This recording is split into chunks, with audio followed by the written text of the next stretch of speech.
just want to stand here for a second and bask in Shane's wake. Here's the thing.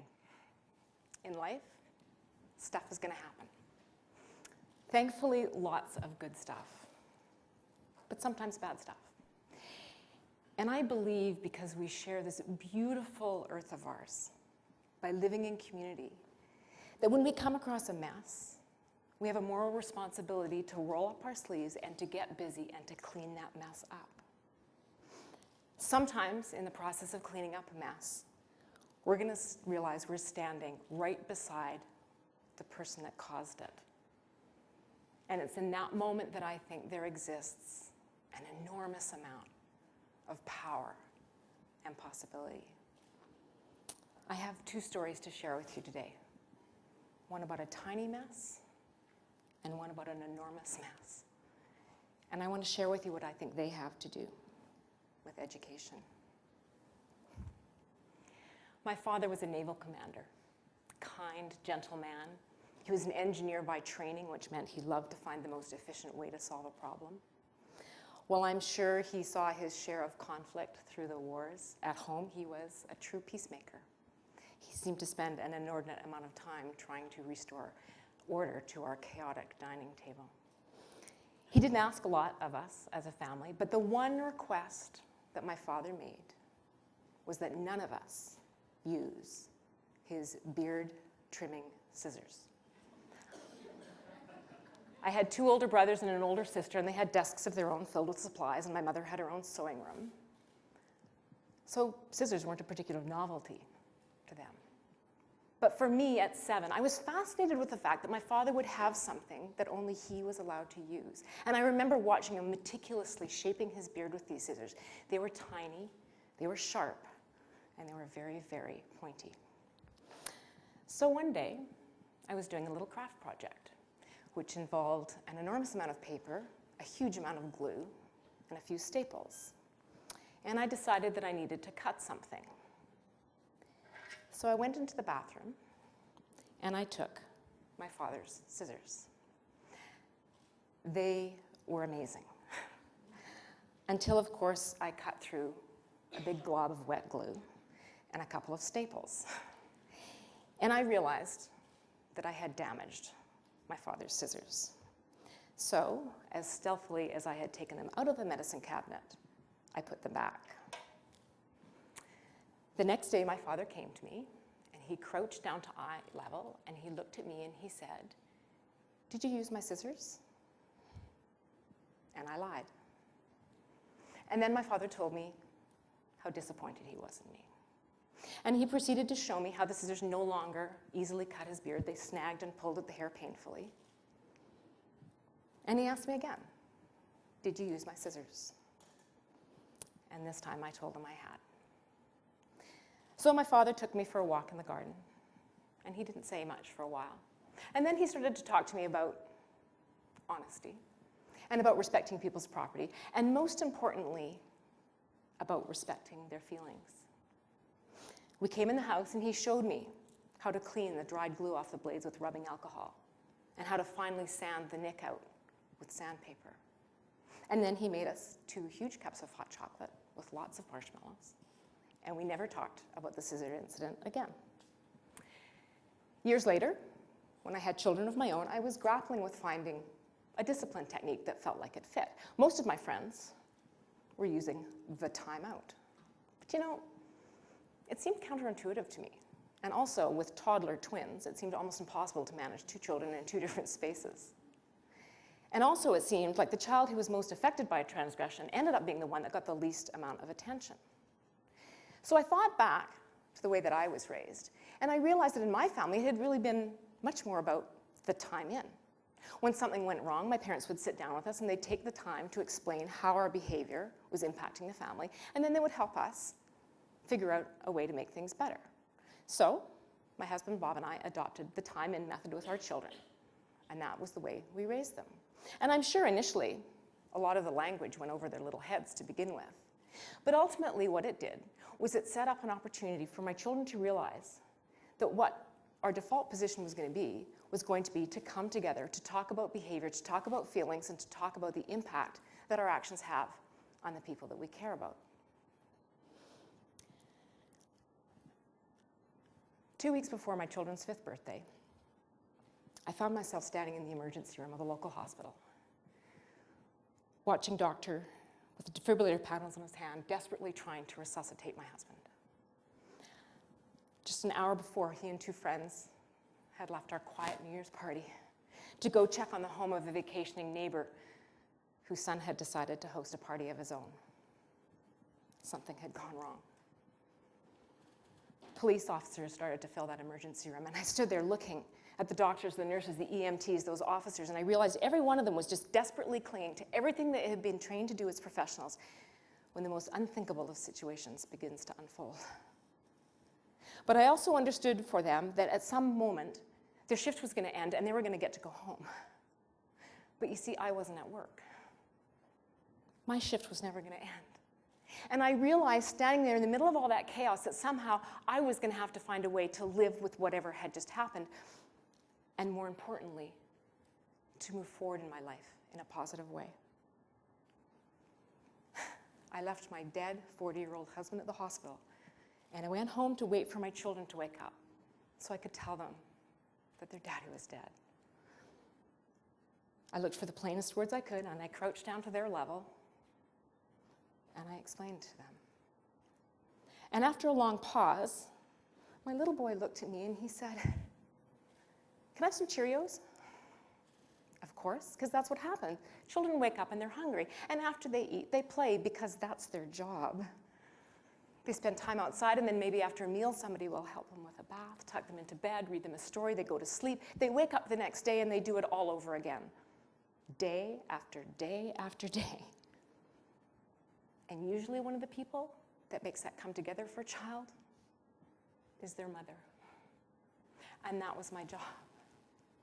And I realized that I couldn't make their little lives be all about my husband's death. So I made them a promise. I promised them that underneath the horror of what had just happened to our family, we would find a gift and perhaps one day an opportunity to share that gift. Autopsy results revealed that Bob had died from multiple kicks to the head.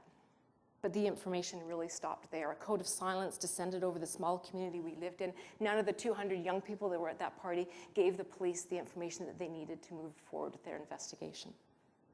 The media were on my doorstep immediately, shoving a microphone in my face, saying, "What do you want to see happen to the person that did this?" I thought I would throw up.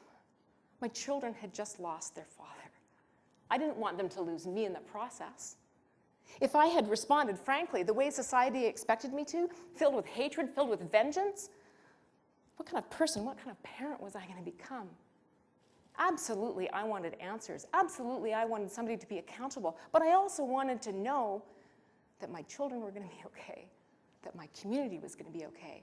And that included whoever was on the other side of this horrible tragedy.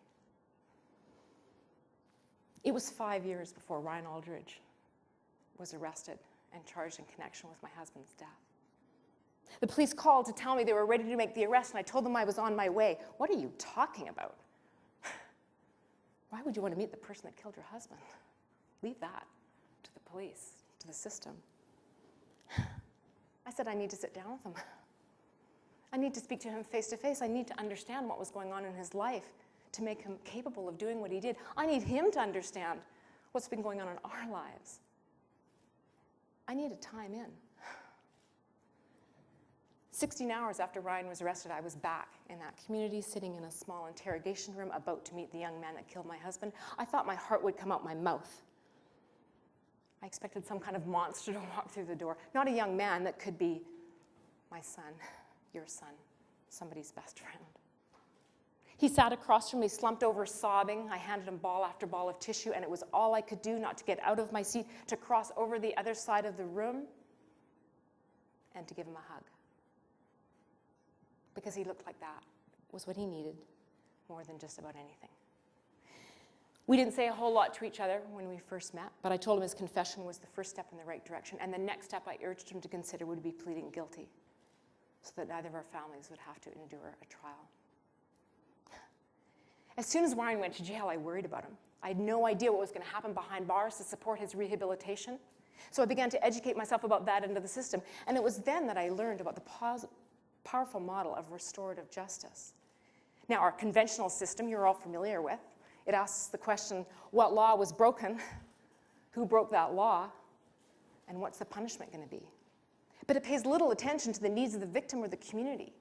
The restorative model, on the other hand, works on the assumption that when harm happens in our community, it is a violation of relationship.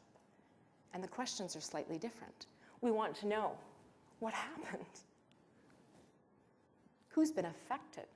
And what are we going to do to make things right? Ryan served 3 out of 5 years of his sentence. And during that time, we did a properly facilitated restorative process called a victim-offender mediation. I spent an entire day in jail with Ryan. When I hear the political rhetoric about getting tough on crime, man, that's what we did that day. We got tough on crime. Lots of tears, lots of long silences where neither of us could find the words, but ultimately it was an opportunity for us to find some humanity around a situation that to this point had been anything but humane. I don't think that Ryan went out that day with the intention of killing somebody, but what I understand now is that he made a series of poor choices throughout his adolescence and teen years that culminated in a fatal one that brought our lives together. Ryan had been a small child. He had a speech impediment. He was picked on and bullied in school. When his parents divorced, he didn't know where he belonged. When he lost a friend in a drinking driving crash, he didn't understand that getting drunk and putting your fist through the wall does not qualify as grieving. The more time we spent together, the more that we realized we had things in common, because that is what happens when you share space with someone. We talked about the things that mattered to us, our families, a love of the outdoors. We discovered we had a mutual interest in art. He went to his cell. He brought his sketchbook back to show me his drawings. I brought my laptop. I showed him the presentation that I developed for youth around social responsibility. And I said to him, it's a powerful message, but it occurs to me that it's only half the story. Perhaps you'd like to share it with me. And after he got out of jail, Ryan and I worked together for a number of years, sharing our story with thousands of kids in BC. But we don't work together anymore for what I like to think are all the right reasons. Because Ryan's finished his sentence, he's moved on with his life. He's employed. He just got married. I found out last week they're expecting a family. The fact that Ryan seems incapable now of inflicting any further harm is the gift that I was looking for. I reflect back to the lessons that my father taught me about stepping up, accepting responsibility, moving forward, and forgiving, how that shaped the way I parent, how that shaped the way I chose to deal with Ryan. And I feel grateful. But what does this have to do with education? It has everything to do with education, because what we're doing is we're teaching young people to engage in and maintain relationships. And the way that we do that is by modeling qualities such as tolerance, inclusiveness, respect, integrity, empathy, and forgiveness. The restorative model that I encountered when I was looking for truth and accountability has applications far beyond the bounds of the criminal justice system. We call it restorative practices when we're talking about problem solving in our communities, in our places of work, and most especially in our educational settings. I'll leave the measurement of the performance and the efficacy of restorative practices up to the practitioners and the academics. But let me say this as an advocate who's had the opportunity to visit hundreds of schools all over the world. There is a palpable difference in a restorative school as soon as you walk through the door. Greater connection between children of different ages, greater connection between students and teachers, between teachers and administration. Students describe a sense of pride in their community because they feel like they have ownership. They develop a skill set for problem solving at the ground level. Teachers describe their classrooms as being calmer. Administrators spend way less time doling out suspensions and much more time delegating peacemaking. I wonder what would have happened to the trajectory of Ryan's life had he had an opportunity for a restorative conversation when he was in school. And you see, young people will take these skills home with them. I visited an inner city school in Baltimore recently, an elementary school that was renowned for its restorative programming. This school was located in the midst of a number of housing projects. There was open drug dealing going on right outside the door. But as soon as I walked through those doors, every classroom I visited was using the circle in some way to either facilitate learning or problem solving. And the principal shared a story with me. She said 2 mothers came bursting through the front door of the office, screaming at one another, obviously engaged in a heated argument. And they stopped yelling just long enough to ask to see the principal.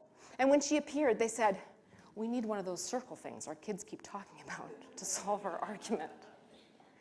I believe if we raise a generation of young people who expect a restorative opportunity and learn that, hone those skills while they're in school, then they will take that out into their lives. And when they become employed, when they have families of their own, that is what they're going to look to. Where am I? I'm concerned about what I see in the media in terms of the way bullying and anti-bullying initiatives are portrayed. I feel like the focus is so much on labeling people as either being the bully or the victim or the bystander. When I think if we're honest with ourselves as human beings, we're capable of being all three. We need to drop the labels. We need to focus on the behavior that erodes our sense of community. And I know of no better way of doing that than engaging in restorative practices. Whether we're parents, or whether we're teachers, or whether we're both, what we're engaged in here is raising and nurturing human beings, not human doings. Whoops. I'd love to think that my children are going to find meaningful ways to put food on their table. But what interests me more is who they're going to be while it is they do whatever it is they do. I want my children to be kind to people. I want them to be good partners, parents, co-workers. I haven't spoken to Ryan in a long time, but I felt the need to check in with him recently. And I called him, and he told me about his new job, and he told me about his wedding, and about the baby that was on the way. And I asked him, "What's important to you, Ryan?" Wouldn't you know it? He said time. He looks back on his life and he thinks how differently things might have turned out if he'd taken the time to think through some of his decisions.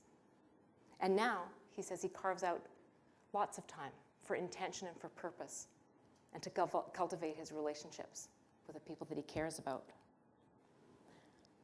So, Monday morning, if you have the privilege of beginning your day in the presence of a group of young people in a classroom, I encourage you, push the desks aside, bring the chairs into a circle, sit together, have a time in. If your day, on the other hand, might begin in a staff room or an office, you might want to try the same thing. I assure you that it will enrich the relationship that you have in your learning community, and that is going to be a conversation worth having. Thank you so much.